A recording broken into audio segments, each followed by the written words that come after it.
morning, friends. It's a beautiful day, sun is shining. Couldn't be a better day to learn a 3D game engine.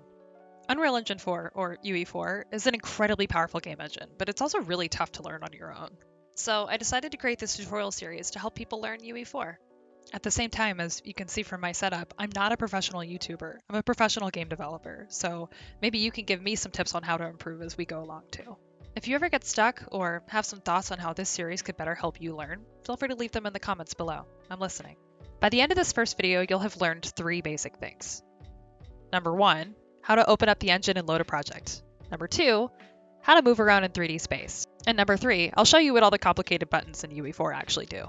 Before we get started though, there are a few things you're going to need to do.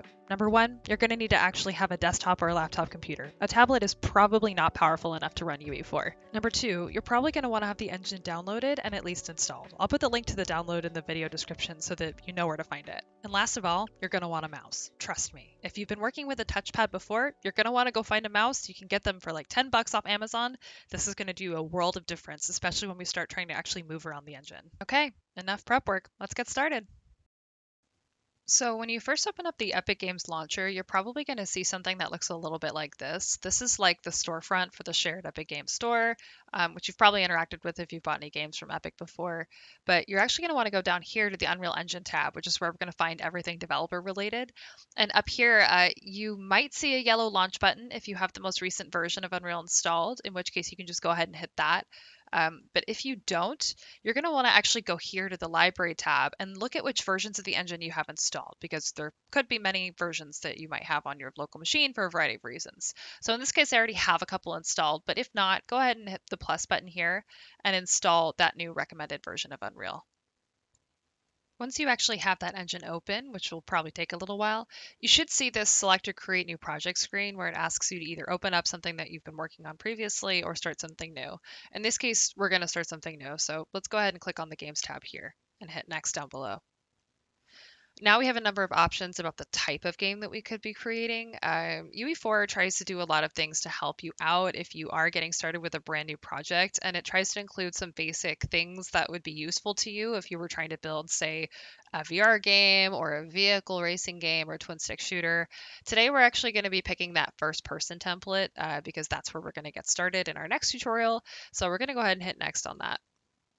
Now here in the project settings, these are a bunch of settings that you would probably want to change if you were building a more advanced project. So for example, if you wanted to build something that was a mobile game, you would go down here and use this drop down. No starter content would make your game a lot less beefy from like a file size standpoint if you didn't want those starting assets in it, but we do, so we're going to make sure that that is on. And then there's some quality settings down here that would determine things like that would matter if you were building something that had a high graphical fidelity, like you wanted the graphics to look really good. But we don't care about that today, so let's just keep it at Blueprint and let's give our project a name down here. I'm going to call it Test Tutorial. Very creative name. And then go ahead and hit Create Project and wait for the engine to fully load that up.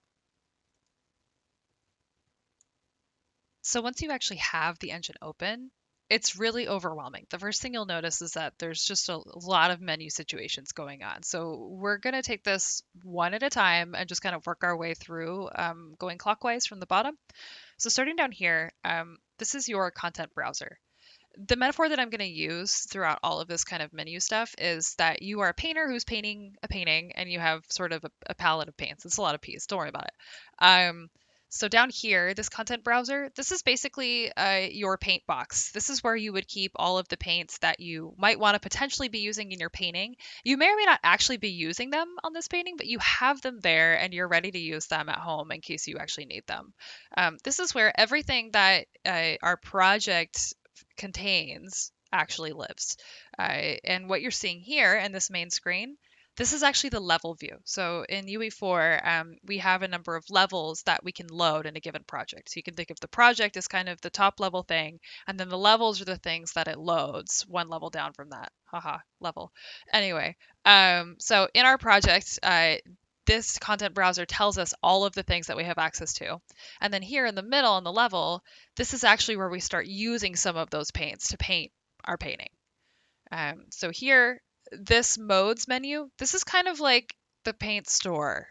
This is a bunch of theoretical asset kind of archetypes that UE4 gives us that we may or may not actually want to use. They're agnostic of our project. They're not actually technically part of our project. They're part of default Unreal, but we could actually use them if we wanted to start pulling them into our project. So for example, if I wanted to say add a light, I could go to the lights tab, just like going to the paint store and saying, oh yeah, point light. I do actually want to start using that. I'm going to pull that into my project.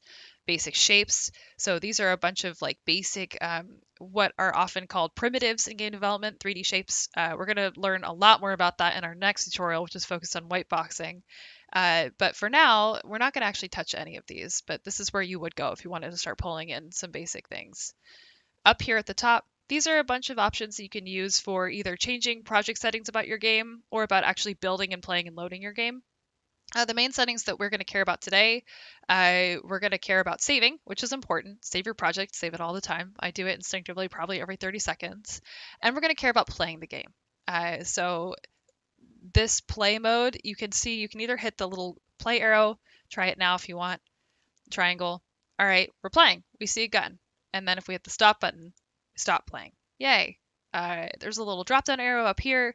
If you wanted to play in a variety of different modes, you could actually do that here. So for example, if you wanted to do a mobile preview to see what your game would look like on a phone, you can access that here. If you wanted to build a standalone game and see what your game looks like when it's actually at full screen, that's something you can do from this drop down. But we're not going to worry about any of that right now because we're actually just going to play in editor today.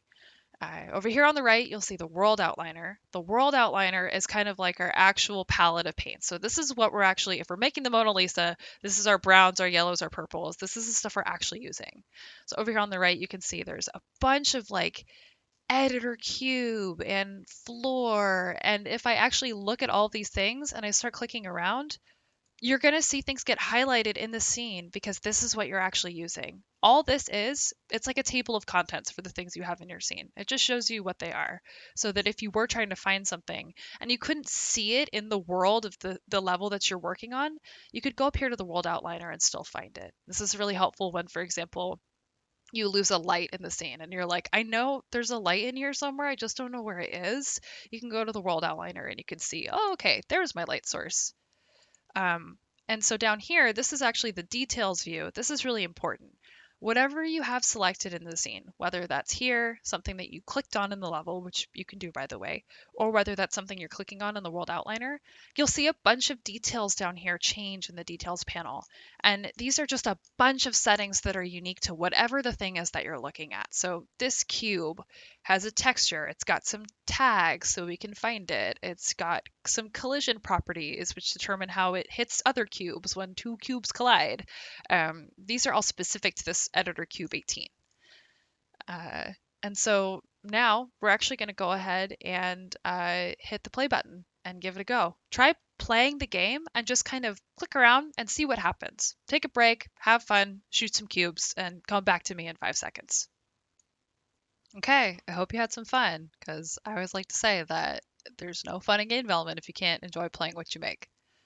Hopefully, now you're back and ready to roll. We're going to learn the first of a set of just quick shortcuts that I think are useful if you're getting used to UE4 for the first time. The first is the F key. The F key will let you focus and pan around on things within your level. So up here on the right, World Outliner, go ahead and just try clicking on anything in the scene. Let's try clicking on Editor Cube 13, for example. We're going to click on it. We're going to put our mouse over the center level. This is important. And then just hit F on your keyboard. It should focus in the game camera on that thing that you just looked at. And this is really, really helpful. You can try kind of clicking between the editor cubes and hitting F on a bunch of them to see where they are. This helps you find where things are. F for find, or focus. I don't know, one or the other. If things get lost and you're not sure where they are in the scene, I use F all the time to try and hone in on something. From there, let's pick Editor Cube 13, and we'll go look at this guy. Great. I want you to take your mouse, again, keep it over the center of the screen, and just take the mouse wheel and scroll it back and forward. You'll notice that you're zooming in and out on this object in kind of fixed increments. And that's really, really helpful when you're trying to get a better vantage point of something that you're working on or figure out where it is. Next up is the right mouse button. So again, take your mouse, put it right over this cube, just hold down the right mouse button and move your mouse around. And you'll notice instantly that the camera pans. You can think of the camera kind of like a hummingbird. It can fly around, it can hover in space, and it can kind of look around from where it's at. It's a little bit weird, but that's the best metaphor I can come up with. And now this might be WASD, the WASD keys. It might also be the arrow keys on your keyboard. Just give it a try. Try pressing those keys to move around that cube. Just give it a go. And finally, for the last combo, I want you to try holding down the right mouse button and using those keys to navigate, either WASD or the arrow keys, at the same time. You can fly around like this. So it takes a little bit of getting used to, but again, getting comfortable with moving around 3D and looking at objects in your level is the most important thing that you can learn when it comes to V4 fundamentals. And this will set you up in a really nice way for everything that we're going to learn in the following tutorials. So again, take some time, just use those shortcuts again. I'll put them here as a reminder, and just give it a go flying around your level and looking at various things, and take a break just to familiarize yourself with that and come back to me in a minute. Okay, so now that you're Jedi level navigating around in 3D, we're going to learn about the content browser. So the content browser is basically just like any file structure in Windows. You can click into various folders to kind of see what's in them. And then you can actually use this browser at the top to back out. And it's got this kind of little breadcrumb structure. I always click content to kind of go back to the top. If you are trying to find anything that's in your project, again, this works just like finding something in Windows. It can only find things that are in that folder structure. So if you go at the top to content and you are looking for something that is down here, like this first person projectile mesh, you can type that in and it'll find that. So here you go. It actually pulls up everything that has a string like that as part of the name. And here we go. First person projectiles over here. On the other hand, let's say you're looking for this first person projectile thing and you're actually in a different folder, like you're over here in this random maps folder, and you type in, it won't find it because it's not in the folder. You're going to need to back out to the top to be able to find it. This might seem obvious, but again, if you aren't familiar with the way that folder structures work, then this will probably come in handy. The second to last thing that we're going to focus on today is the UE4 Marketplace. So this is really handy because this is where you can pick up a lot of free and really cheap things to add to your game project to make it really cool. You should be able to click this button and just open up Marketplace. If you click it and it does nothing, I see a lot of people get confused about this. It's because it's actually opening in the Epic Games Launcher, or it's trying to. So make sure that you have the Epic Games Launcher open. If you don't have that open, then you're not going to be able to open up the Marketplace. But if you do, then once you click that button, it'll actually open up in here and take you to that tab. And this is where you can browse for all kinds of things that are really, really neat. So sometimes if I'm messing around with the game idea, I will go and look at this free tab, and there's a bunch of really neat stuff here that you can just kind of pull into your project. It is free, so your mileage may vary. Some of it's great and some of it is bad, but just take your chances and see what you find. And the very last thing, we're going to go back to UE4 now, is packaging your project. So a lot of people get confused about this. When you are editing the game, that's not the same thing as actually creating a version of the game that other people can play in the same way that you would like get a game on Steam and download and play it. You need to do what's called a package on your project in order to turn it into a playable version of the thing. And vice versa, if you send somebody the packaged version of your game, they cannot open it up in an editor. It seems obvious, but maybe it's not. So we go to File here, and then Package Project, and pick whatever platform you're on. Windows, you probably want 64-bit if you're on a 64-bit machine. If you don't know, you're probably on a 64-bit machine. Go ahead and pick that if you've updated your PC in the last 10 years.